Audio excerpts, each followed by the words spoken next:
ओम शांति। आज सुंदर अवसर पर हमारे बीच नीलू बहन जो कि कानपुर उत्तर प्रदेश से हैं और भ्राता डॉक्टर MP सिंह जी जो हमारे बीच हैं। तो आज हम एक बहुत ही सुंदर विषय पर चर्चा करने वाले हैं जिसका टॉपिक है विषम परिस्थितियों में भी श्रेष्ठ स्थिति कैसे बनाकर रखें। तो आज हम आपसे बात करेंगे। बहुत बहुत आपका हमारे स्टूडियो में स्वागत है भ्राता डॉक्टर MP सिंह जी का और सिस्टर नीलू जी का। तो जैसा कि विषय है और हम सभी इस विषय को अच्छी तरह से जानते हैं, समझते हैं, जानकर भी समझ करके भी हमारे सामने बहुत सारे प्रश्न समय प्रति समय आते हैं। तो आज हम आपसे नीलू बहन से एक प्रश्न का आंसर जानना चाहते हैं कि हम सभी कहते हैं कि कैसी भी परिस्थिति हो लेकिन स्थिति को हमें अच्छे से अच्छा बनाकर रखना है। बट हम वर्तमान समय देख रहे हैं कि हमारे सामने बहुत ही क्रिटिकल टाइम चल रहा है और ऐसे समय पर हमें कहीं ना कहीं ऐसी स्थिति का सामना करना पड़ता है जो इतना नॉलेज होते हुए भी उस परिस्थिति को फेस करने के लिए हमारे मन में एक क्वेश्चन मार्क खड़ा हो जाता है। जैसे कि हम देखते हैं कि हमारे ही निकट संबंधी, हमारे ही बहुत क्लोज व्यक्ति जब हमारे बीच से चले जाते हैं, ऐसे दूर से तो हम बहुत न्यूज़ में सुनते रहते हैं, लेकिन जब हमारा अपना कोई बहुत क्लोज व्यक्ति जाता है और उनसे हमारा बहुत प्यार स्नेह घनिष्ठ होता है, तो ऐसी परिस्थिति में भी हम अपनी स्थिति को श्रेष्ठ कैसे बना करके रखें, आप उस पर थोड़ा प्रकाश डालेंगे। ओम शांति। जैसा कि सिस्टर ने पूछा कि ऐसा जो समय चल रहा है, ऐसे समय पर हम अपनी स्थिति को कैसे श्रेष्ठ बनाकर रखें। तो एक सृष्टि का नियम है कि आना और जाना सृष्टि पर लगा ही रहता है, क्योंकि जो आया है वो जाएगा ही।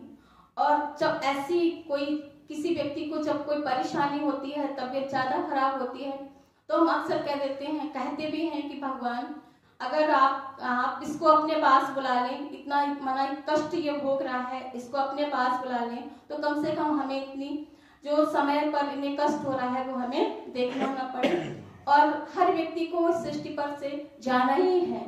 और अगर कोई व्यक्ति का स्वास्थ्य ज्यादा ही खराब हो रहा है तो हम दुआ करते हैं, मन्नत करते हैं, रुद्राभिषेक करते हैं कई बार कि भगवान इसको अपने पास बुलाओ, क्योंकि अब मेरे से इसका दुख दर्द देखा नहीं जा रहा है। तो हम समझते हैं कि जब उसका पूरा समय आ जाता है तो चाहे कोई दुआ करे चाहे कुछ करे, उसको जाना ही होता है। तो उस समय हम सोचते हैं कि चलो ठीक है कि जो परमात्मा को ठीक पसंद आ रहा है वो एक ना एक दिन तो हमको भी जो है उसको लाइक करना ही होगा। अभी आपको भाई साहब बताएंगे इसका और आंसर। धन्यवाद नीलू बहन और ज्योति बहन का। बहुत ही सुंदर प्रश्न ज्योति बहन ने किया है। साथियों, आप सबका मार्गदर्शन करने के लिए प्रश्न रखा गया है कि आप सब जानते हैं भौतिकवादी युग है, भौतिकवाद की दुनिया है और परमपिता परमात्मा के यहाँ से जब कोई आत्मा इस पृथ्वी पर आती है तो उसके सांस भी निश्चित होते हैं और जीवन भी निश्चित होता है। वह अपने दुख और सुख दोनों को भोगने के लिए जो उसके कर्म थे, क्योंकि कर्म का लेखा होता है, कार्मिक लेखे होते हैं, उनको भोगने के लिए इस भौतिकवाद की दुनिया में इंसान आता है। और जब भी ये कहीं ना कहीं पर लेन देन के जो हमारे फैसले होते हैं वो हमारे कोई बेटा बन के, कोई बेटी बन के, कोई पिता बन के, कोई बहू बन के, कोई पौत्र बन के, वो सब अपने अपने हिसाब किताब पूरे करने के लिए आते हैं। जब वो हिसाब किताब पूरे हो जाते हैं तो इसमें ना कोई किसी का पिता है, ना कोई किसी का बेटा है, ना कोई किसी का बाप है, ना कोई किसी का वो है, वह सब आत्मा है और वह आत्मा अपने परम लोक को चली जाती है। इसलिए साथियों, ज़्यादा दुख करने की जरूरत नहीं है, क्योंकि ये विषम परिस्थिति आपको लगता है कि विषम परिस्थिति है, लेकिन ये विषम नहीं है, ये सब सम परिस्थिति है। दुख और सुख जब दोनों को हम सम लेकर के चलेंगे तभी हमें आत्मा का ज्ञान हो सकता है। और हम यदि ये लेकर के चलें कि ये मेरा है, मेरा कैसे चला गया, कि मेरा तो कुछ था ही नहीं। मेरा जो था, कई बार आपने देखा होगा कि बच्चा जन्म लेता है, जन्म होते ही अस्पताल में चला जाता है, घर और घेर बिक जाते हैं और वो मृत्यु को प्राप्त हो जाता है। तो इसका मतलब है कि हम उसके लिए गम मनाएं। कई बार हमारे सामने से जवान हमारा बेटा, हमारे जवान बहू चली जाती है, लेकिन क्या है, ये सब विधि के विधान है। ये जीवन और मरण ये हमारे हाथ में नहीं है। ये कहते हैं ना, यश अपयश विधि हाथ, ये सब प्रभु के हाथ में है, विधि के हाथ में है, बाबा के हाथ में है। तो आपको कर्म करना है, सदकर्म करना है, और अपने कर्म को कैसे सार्थक बना सकते हैं विषम परिस्थितियों में, आप कैसे आप ये सीख ले सकते हैं युधिष्ठिर से। उसके 5 भाई थे, 4 भाई पानी में जब यक्ष के प्रश्नों का जवाब नहीं दिया था तो मृत्यु को प्राप्त हो गए थे। लेकिन जब उसे प्रश्न पूछा गया तो उसने कहा कि यदि तुम मेरे प्रश्नों का उत्तर नहीं दोगे तो तुम्हारी भी यही गति हो जाएगी। इसलिए उसने सभी प्रश्नों का जवाब दिया और अपने भाइयों को बचा लिया। तो जो पवित्र आत्मा होती हैं, जो नियमित और संयमित आत्मा होती हैं, जो सधी हुई आत्मा होती हैं, जो नियमित उस प्रभु को धन्यवाद करते हैं जिसने इस भौतिकवाद की इस पृथ्वी पर भेजा है, उनके लिए ये बहुत छोटी सी स्थिति परिस्थिति होती है। और हर स्थिति में अपनापन, मोह, माया, ममता, ये चीज़ तो है ही कि जब कोई माँ अपनी बेटी को जन्म देती है, बेटा को जन्म देता है, तो ममता तो है, ममता वात्सल्य जो उसने पाला है, पड़ोसा है। दुख तो होता है, महसूस तो होता है, क्योंकि उसने अपनी आत्मा में का अंश जो निकाला है, उसके अनुसार उसको जो पाला है। तो साथियों, आप सबको समझ में आ रहा होगा कि हमें किस प्रकार से हम धैर्य को धारण कर सकते हैं, कैसे विवेकशील होकर के अपने जीवन को उन्नतम बना सकते हैं। ओम शांति। बहुत सुंदर, हम सभी ने इस चीज को समझा और जाना है कि परिस्थितियां तो आएंगी ही और उनका काम है आना, लेकिन हमारा कार्य है उनमें भी अपनी श्रेष्ठ स्थिति बनाकर और आत्मिक स्थिति रख कर के उस परिस्थिति को पार करना। और एक बहुत सुंदर सामने मेरे बात आई है कि जो हमने समझा कि कोई भी किसी का नहीं है, सभी इस रंगमंच पर अपना पार्ट प्ले कर रहे हैं। ना तो कोई किसी का बेटा है, ना माँ है, ना भाई है, ना बहन है। ये इस स्टेज पर हम सबको भिन्न भिन्न ड्रेसेस और भिन्न भिन्न पार्ट मिले हुए हैं, उसको हम प्ले कर रहे हैं। इसलिए इस पार्ट को प्ले करते हुए जब हम इस सोच के साथ चलेंगे तो मैं समझती हूँ कि हर परिस्थिति में भी हम अपनी स्थिति को श्रेष्ठ रख सकते हैं।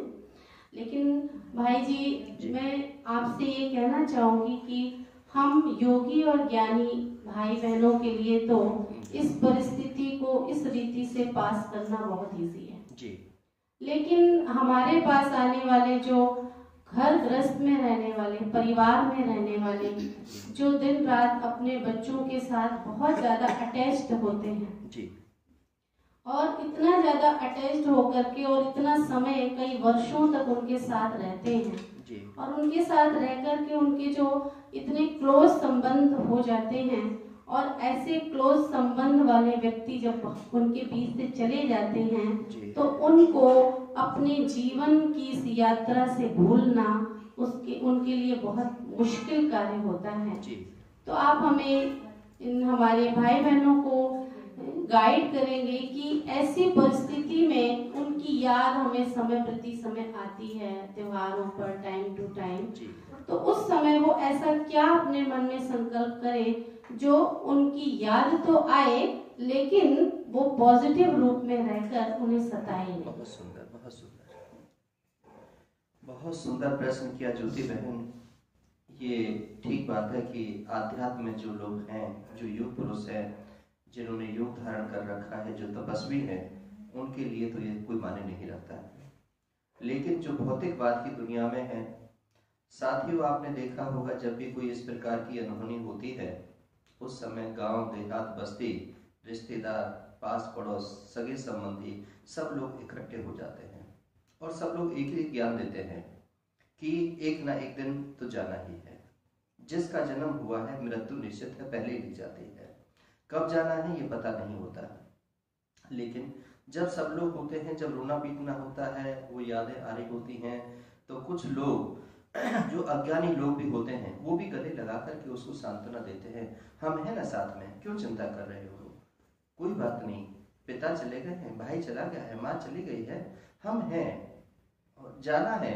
आज से देखो पहले भी हमारे दादा गए, दादी गए, हमारे पूर्वज गए, हम उनके नाम भी याद नहीं है। कौन अपने साथ क्या लेकर के गया, कोई अपना घर मकान दुकान लेकर गया है क्या? फिर बहुत सारे उदाहरण भी देते हैं। तो उन उदाहरण को सुनने के बाद में, उस स्थिति को देखने के बाद में, वो फिर वही चीज रह जाती है कि 2-4 दिन का रोना पीटना होता है। उसके बाद वो लोग खाना भी खाते हैं, कपड़े भी पहनते हैं, अपने काम भी करते हैं, अपने बच्चों को भी पालते हैं, सारी कुछ होती है। लेकिन जो चीज यादें रख करने की है, किसी ने अच्छा किया है, बुरा किया है। बुरा कर्म जो कई बार क्या होता है कि एक माँ है, एक बच्चे को डांटती थी पढ़ने के लिए, तो वो बच्चा भी नादान है, वो तो खुश हो रहा है कि अच्छा माँ चली गई क्योंकि डांटती थी। एक बच्चा है जो कि सुबह उठते माँ के पैर छूता था, बिना माँ के सर कभी मतलब घर से बाहर नहीं निकलता था, रोटी भी माँ के साथ खाता था। आज वो आंखों में से आंसू बंद नहीं हो रहे, रो रो करके वो पागल हो रहा है, दौड़े पड़ रहे हैं, क्योंकि वो माँ को नहीं भूल पा रहा। तो कई ऐसी स्थितियां होती हैं। फिर बहुत सारे लोग उसके पास जब आते हैं, सांत्वना देते हैं, समझाते हैं।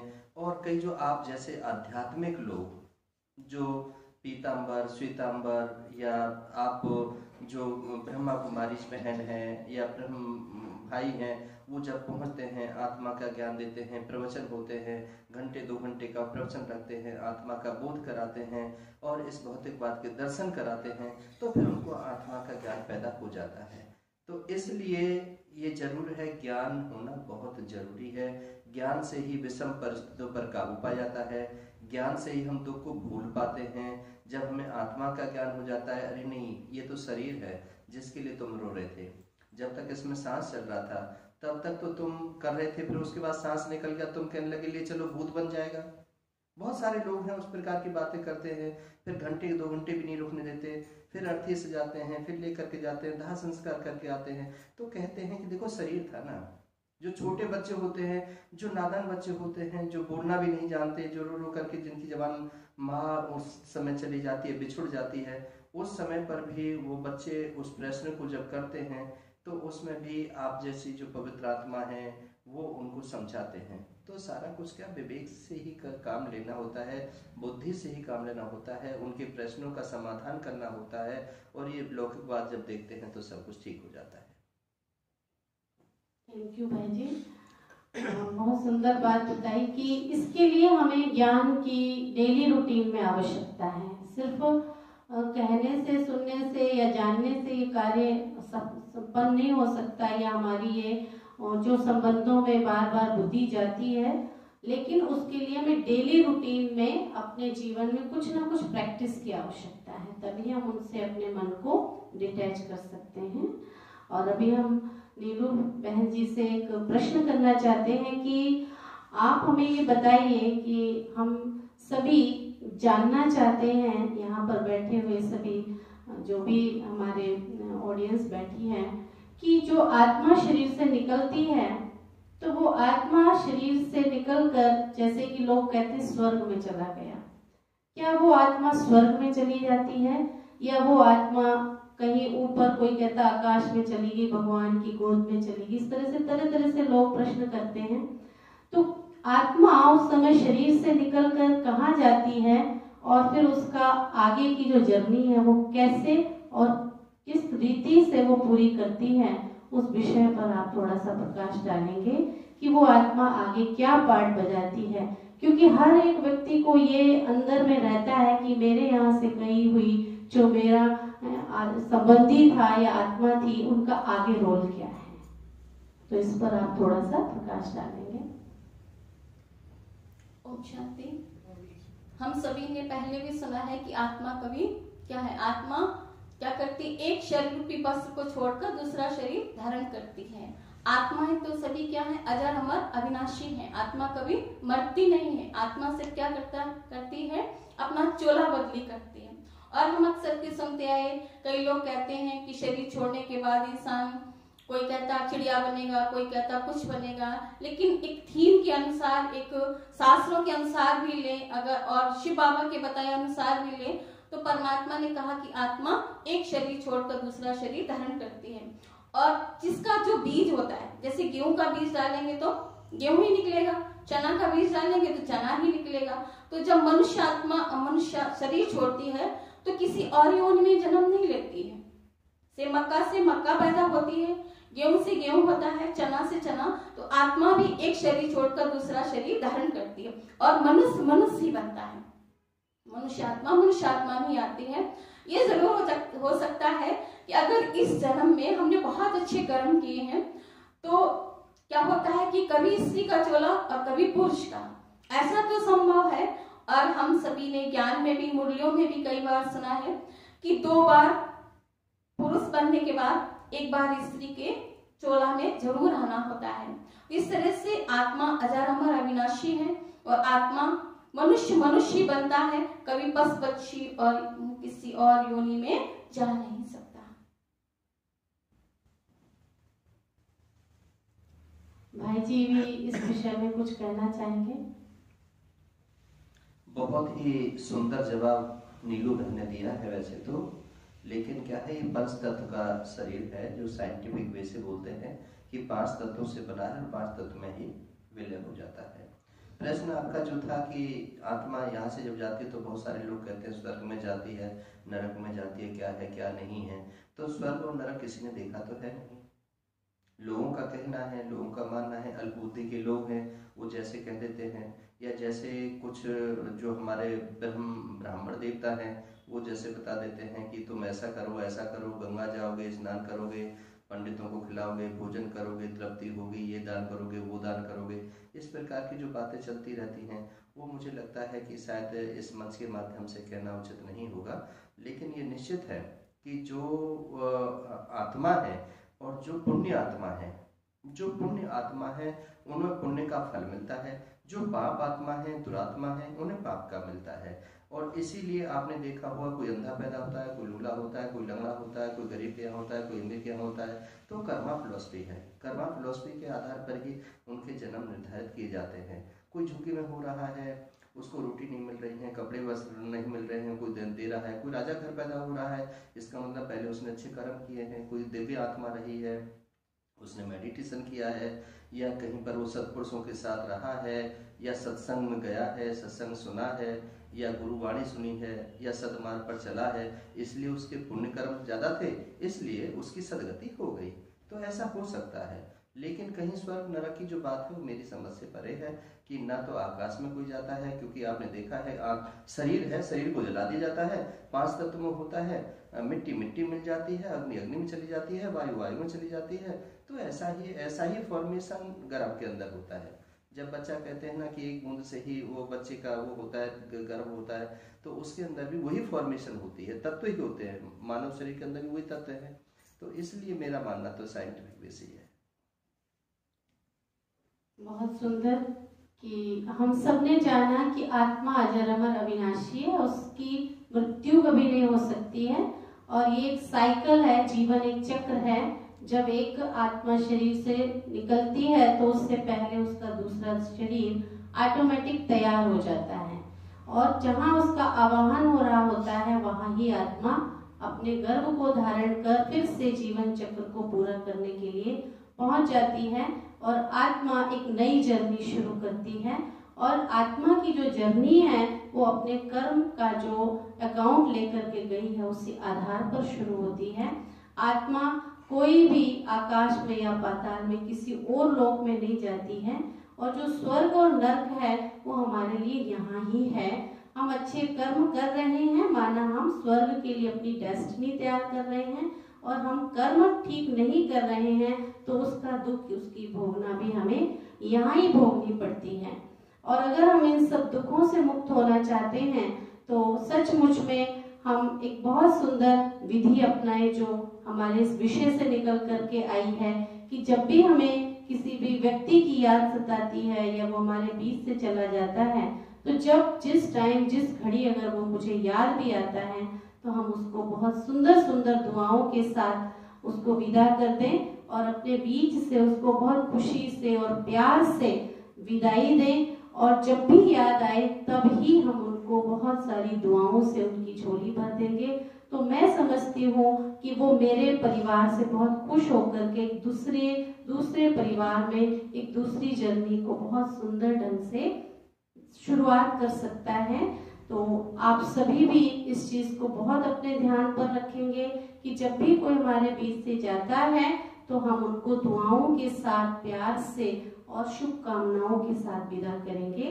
तो आज का हमारा ये विषय बहुत ही सुंदर रहा, जिससे हम सभी ने ऐसी परिस्थिति में भी अपने मन को स्थिर कैसे रखें ये जाना है। तो नीलू बहन का भी बहुत बहुत धन्यवाद है और हमारे भाई जी का भी बहुत बहुत धन्यवाद है। ओम